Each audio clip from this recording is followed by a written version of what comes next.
চালাক শিয়াল আর বোকা বাঘ। এক ঘন জঙ্গলের সব প্রাণী এক হিংস্র বাঘকে দেখে ভয় পেত। বাঘ তার তীক্ষ্ণ নখ আর গর্জনের মাধ্যমে জঙ্গলের রাজা ছিল। তবে একই জঙ্গলে এক চালাক শিয়াল থাকত, যে তার বুদ্ধির মাধ্যমে সবাইকে হারিয়ে দিত। একদিন বাঘ একটি পুকুরের পাশে ঘোরাঘুরি করতে করতে পানিতে পড়ে গেল। সে অনেক চেষ্টা করেও উঠতে পারল না।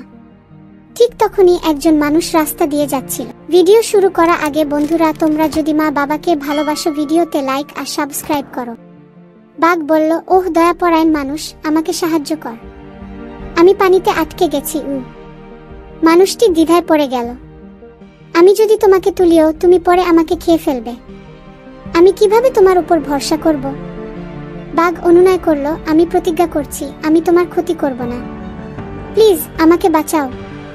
তবুও মানুষটি বাঘের কথা বিশ্বাস না করে চলে গেল।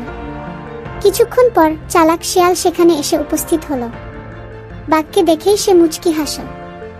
ওহ বাঘ ভাই, তুমি এখানে কি করছো? বাঘ বলল, শিয়াল ভাই, আমাকে দয়া করে তুলো, আমি প্রতিজ্ঞা করছি তোমাকে কোনো ক্ষতি করব না। গি শিয়াল ভাব করার ভঙ্গিতে বলল, আমি জানি না, তুমি আমাকে তুলতেই আমাকে খেয়ে ফেলতে পারো। বাঘ মিনতি করে বলল, না না, আমি সত্যি তোমাকে কিছু করব না। শিয়াল একটা লাঠি তুলে নিয়ে বলল, এই নাও, লাঠিটা ধরো, আমি তোমাকে তুলতে সাহায্য করব। বাঘ লাঠি ধরল আর শিয়াল অনেক কষ্ট করে তাকে তুলে আনো।